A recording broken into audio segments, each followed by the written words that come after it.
민주당 권칠승 수석 대변인이 최원일 전 천안함 함장을 향해 부하들을 다 죽이고 어이가 없다는 발언을 해서 논란이 됐죠. 어제 공식 사과를 한 데 이어서 조금 전 최 전 함장을 직접 찾아갔는데요. 국민의힘에선 사과만으로는 충분치 않다며 권 대변인을 국회 윤리특위에 제소했습니다. 민주당 이재명 대표에게도 대국민 사과를 하라고 압박을 하고 있는데요. 관련 내용을 정치인사이드에서 짚어보겠습니다.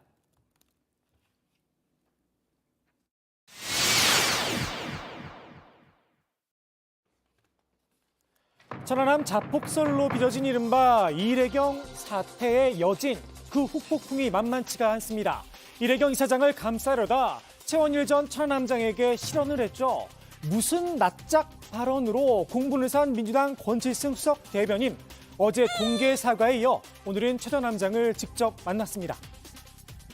공당의 대변인으로서 부적절한 표현을 사용한 것에 대해 천안함 장병과 유족들을 비롯하여 마음의 상처를 받았을 모든 분들에게 깊은 유감의 말씀을 드립니다.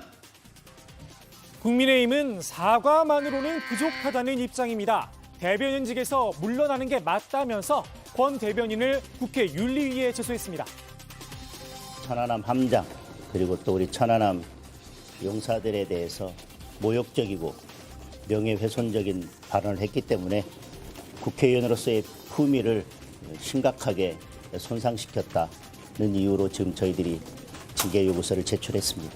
권칠승 수석 대변인의 본인의 행위에 맞는 그와 같은 무게 있는 책임지는 모습을 보이지 않았기 때문에 저희들은 부득이 윤리 제소를 할 수밖에 없었습니다. 무한 책임을 언급했던 이재명 대표의 사과도 함께 요구했는데요. 결과에 대해서는 언제나 무한 책임을 지는 것이 당대표가 하는 일입니다. 이재명 대표는 대국민 사과조차 하지 않고 있습니다.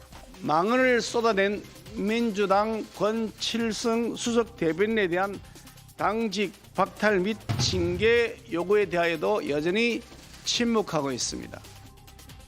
민주당 일부 지도부 권 대변인을 옹호하며 최 전 함장의 경계 실패론까지 제기했었죠.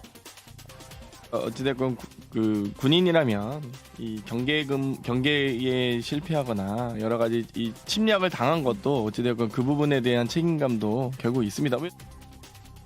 천안함 유가족들은 함장이 너희들을 죽였는데 왜 분노하지 않느냐라고 말하는 것과 마찬가지다 분노를 표시했습니다. 혁신위원장, 당대변인, 최고위원으로 이어진 이딴 설화, 당대표로서 그 책임을 지라는 겁니다. 민주당 내에서도 사과를 할 필요가 있다는 목소리가 나오고 있는데요. 대표가 적절한 수준의 유감 표시를 하는 것도 필요하다고 보고 있습니다. 네. 대표도 그러한 것이 잘못됐으면 깨끗하게 사과합니다. 제 불찰이었습니다.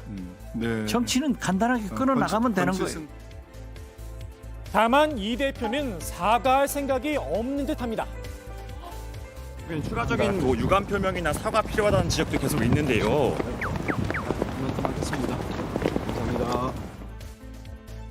이 대표 측에선 무한 책임을 강조한 게 사실상 더 깊은 유감 표명이었다 이런 설명을 내놨는데요. 어제 이제 뭐냐면 책임이라는 발언 자체가 유감보다는 더 높은 차원의 사실은 성찰이었다. 성찰과 유감 표현이었다고 보거든요. 글쎄요, 천안함 생존 장병과 유가족들도 그렇게 생각할까 싶습니다. 이 대표의 무한 책임 발언, 사태를 진정시키기보다는 오히려 당내에 또 다른 논란을 낳았죠. 당대표로서 무한 책임을 집니다. 그러면 계속 기자들이 따라다니면서 비명들이 따라다니면서 책임 어떻게 질 거냐고. 그 무한 책임은 뭡니까? 왜 그렇게 답답한 대표가 있는지 모르겠어요. 기다렸다는 듯 비명계에선 또다시 사퇴론이 흘러나왔습니다.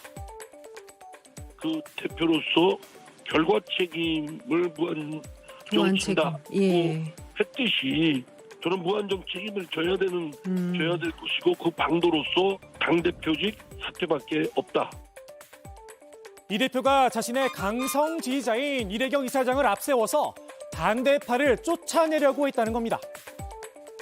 결국 당의 분열을 극복하기보다는 반대파를 내쫓겠다. 또는 반대파에 대한 아주 노골적인 그런 대립감을 보였다고. 국민의힘에서도 친위 쿠데타설을 흘리면서 슬쩍 거들었습니다. 비명계 축출위원장으로 이제 영입을 한 거예요. 그렇게 보세요? 그렇죠. 그러니까 당원 100% 대의원제 없애자. 예. 근데 이제 그러니까 비명계가 부글부글 하는 거죠 지금. 이재명의 비명 축출 쿠데타가 일종의 진위 쿠데타 실패 뭐 이렇게 보입니다. 친명계에선 현역 의원들의 기득권 내려놓기 차원에서 이 이사장을 선임했던 것뿐이라고 선을 그었는데요. 특히 민주당 현역 의원들이 갖고 있는 기득권, 친명 비명 가리지 않고 민주당의 기득권을 좀 혁파해갖고 국민들의 눈높이에 맞게 당을 바꿀 수 있는 그런 의지가 강한 분이 아닌가라는 그런 신뢰 때문에 선정했을 것으로 보고 있고요. 기승전 이재명 사퇴냐, 이상민 의원을 직격하기도 했습니다. 기승전 사태로 모든 사안에서 판단한다면 사실은 당대표 한 달에 한 번씩 뽑아야 되는 거 아닙니까? 마치 사람이 개를 물면은 이게 화제가 되는 거 아니겠습니까? 지속적으로 당내에 다선 중진께서 그런 얘기를 하니까 언론은 신나라 하는 것이죠. 저는 적절한 수준의 당의 경고가 있어야 된다고 그래요. 그리고 몇 차례에 대한 경고에도 개선되지 않으면은 좀 중징계도 할 필요가 있다. 필요하다. 이 대표의 거친 문제를 이야기했다고 중징계를 내린다라 비명계에서 가만히 있을까 싶은데요.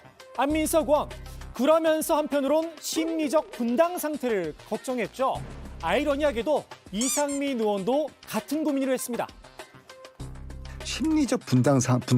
심리적으로 서로가 서로를 정오하고 같은 하늘 아래 있지만은 도저히 상종할 수 없는 그런 세력으로 적대시하는 이런 서로가 심리적 분당 상태, 이것이 정말 걱정이 되는 것이죠. 분란을 막고 소위 세간에 떠도는 분단 사태를 막기 위해서도 당의 또 단합을 위해서도 그 이재명 대표의 퇴진이 빨리 있어야 된다고 생각합니다. 비명계 의원들 모두가 이 대표의 퇴진을 요구하는 건 아닌데요. 이른바 온건파도 있습니다. 강성 팬덤 정치를 강화시키고 이런 쪽으로 지금 혁신 방향을 잡은 것 같아요. 저는 이게 가장 큰 문제라고 봅니다. 이 고집을 내려놔야 돼요. 저는 이재명 대표 물러나지 않더라도 민주당이 바뀌어서 총선 해볼 만하다 이런 정도를 상당히 온건하게 생각하는 사람이에요. 이 정도 얘기는 들어줘야죠. 혁신위원장, 적어도 친명계 인사는 안 된다는 겁니다. 그 혁신위원장을 누구를 선택하냐에 따라서 그게 가능한지 안 가능한지가 판단, 그 국민들이 다 알잖아요. 진정성을. 예. 그 누가 뭐 이재명 대표를 계속 지지해왔던 분들, 이런 분 혁신위원장 누군들 앉혀놓으면 국민들이 그거를 혁신이라고 생각합니까? 국민들이 바보가 아니잖아요. 친명계에선 차라리 비명계에서 추천을 하라 제안을 하기도 했는데요. 주변에 이 대표에 대해서 비판적인 의원들에게 그럼 당신이 좀 추천해봐라. 차라리 반명, 비명, 뭐 친명 관계없이 많은 분들 추천했으면 좋겠습니다. 어디까지나 최종 결정 권한은 이 대표에게 있지만 말입니다. 대표님 다음 혁신위원장 인선은 좀 어느 정도로 지금 진행이 되고 있나요? 네, 많은 분들의 의견을 듣고 있습니다. 혁신위원장 문제로 당내 계파 갈등이 더 커진 상황. 비명계의 수장격인 이낙연 전 대표가 이달 말 미국에서 귀국을 하죠. 정치권에선 당 내분의 또 다른 뇌관 역할을 하는 게 아니냐 전망이 나오는데요. 비명계에서 선제적으로 거리두기에 나섰습니다. 이 전 대표의 정계 복귀, 당에 도움이 되지 않는다는 겁니다. 당에 도움이 안 되면 비켜서 있도록 하는 것이 오히려 지도자의 표상을 보이는 것이 아닐까 싶습니다. 저는 정계 복귀는 하지 마시고, 복귀하지 마시고. 대한민국 복귀는 괜찮을 것 같아요. 친명계에서도 이 전 대표가 당의 통합을 저해하지 않을 거란 입장을 내놨습니다. 이낙연 대표도 전임 문재인 정부에서도 총리를 했던 분이고 나라와 당을 많이 걱정하는 건 아니시겠습니까? 저는 뭐 당의 통합에 저해되는 또는 당 발전에 저해되는 그런 활동을 하시라고 생각은 안 하고요. 당 대표로서 무한 책임을 강조했던 이재명 대표. 격화된 당내 갈등을 어떻게 수습할지 지켜볼 일입니다. 오늘의 정치 인사이드 이재명 대표의 말로 마무리합니다. 분당이나 비대위 이런 얘기까지 나오고 있는데 좀 이번 위기 극복 어떻게 하실 생각일까요?